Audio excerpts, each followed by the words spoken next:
All right, welcome back, Hononegah Algebra I. Today we're going to start talking about exponential functions. And so we'll identify and evaluate an exponential function, and then tomorrow, or in 6.3 day 2, we'll actually start graphing exponential functions. So here we go. So an exponential function is ab raised to the x power. In order for it to be an exponential function, the x needs to be an exponent. So that's how I explain it to everybody. Anytime you want an exponential function, you need to have the variable be the exponent. Now, you'll notice they have two different things here. An exponential function is y equals ab to the x, and then a linear function, which we did a lot first semester, y equals mx plus b. So here's what I'm going to tell you. When I do y equals mx plus b, there's the b, there's the y-intercept, the 0 point, and then each and every time it adds the same number, so plus 3 each time, and that's your slope. So that's how they got y equals 3, x plus 2. So if you're adding the same number every time, you're talking about a linear function. The next one, notice we still have a 0, 2.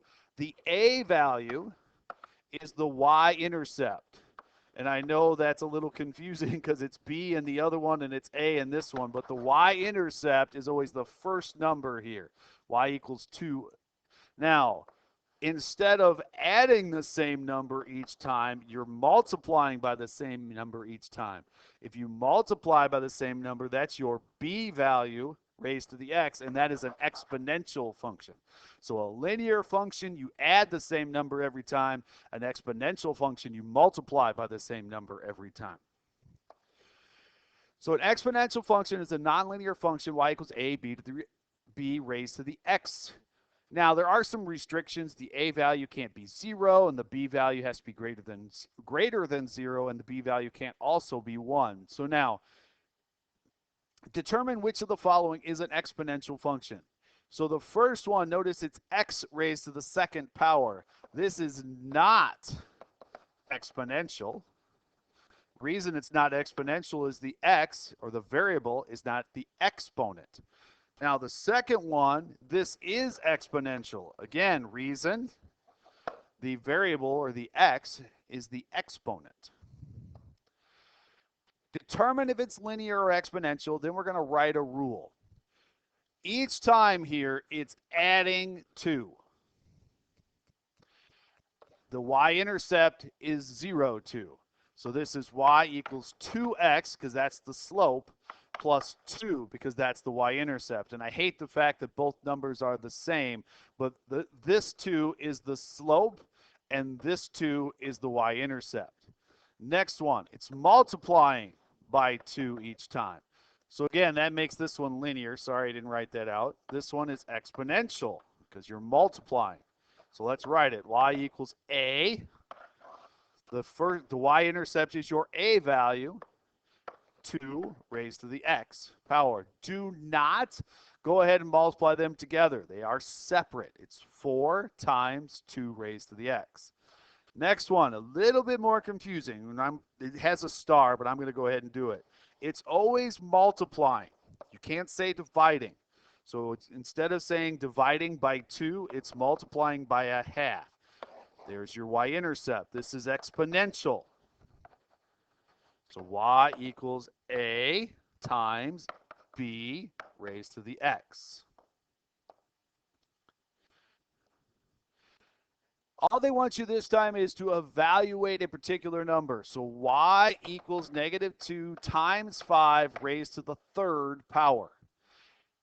On your calculator right now, and I am going to go ahead and pull up a graphing calculator so you can see me do it, but negative 2 times, and I just put it in parentheses, 5 in parentheses, raised to that's the up caret, x, and sorry, we're putting in 3. I don't know why I put x.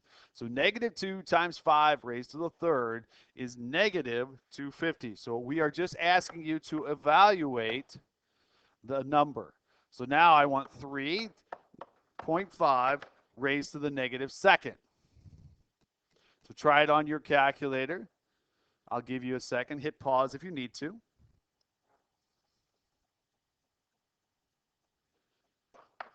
12 is the correct answer.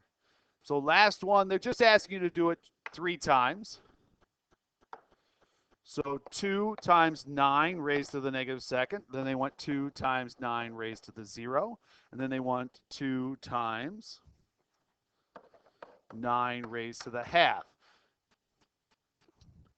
So the first one, 2 times 9 raised to, is 2 over 81, which is a pretty decent decimal without me actually typing it in here. 2 divided by 81. 0.02, sorry. 4, 6, so rounding. Next one is just 2. 9 to the 0 power would be 1, and 1 times 2, and the last one would be 6. So again, use your calculator to practice that. We've already talked about this, but let's talk about it one more time. In a real world situation, if it is multiplying by the same number each time, we got y equals a, b to the x. The a value is the y-intercept, and the b value is what it's multiplying by each time. So if I ask you to write a model, that is what they're referring to. So I want to write a model for this situation. Notice that it's crossing the y-axis at 0, 3. So there's your a value. Then 3 to 12, 12 to 48, 48 to 192. It's timesing by 4. So y equals 3 times 4 raised to the x. There's the model. Next, find the population after 12 hours and 5 days. Now, the original one is in days. So the 12 hours usually gets everybody. It's 3 times 4 raised to the half power, because it's half a day.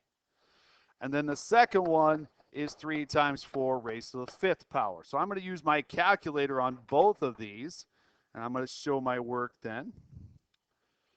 So I want 3 times, so I put parentheses, 4 raised to the 0.5, or half power. And the next one was 3 times 4 raised to the fifth power. So 3072 and 6 are my two answers. So going back here, this one is 6. Population, so the population is 6 bacteria. And then the second one was 3072, so 3072 bacteria. Last one, hit pause. This will be a U try. They want me to do another model. So notice that it's starting off at 100 and it's multiplying by 2 each time. So write the function that represents the population B. Find the population after 6 days. Does this bacteria grow faster than the bacteria in example 3? So we're going to go ahead and put 6 in for X. So going back to the graphing calculator. So I've got 100.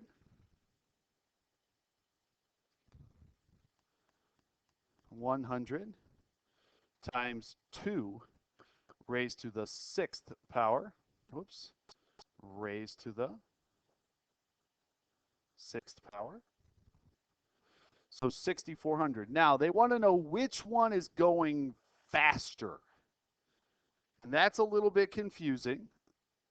So we're talking about 6,400 is the answer to our question. And this is bacteria again.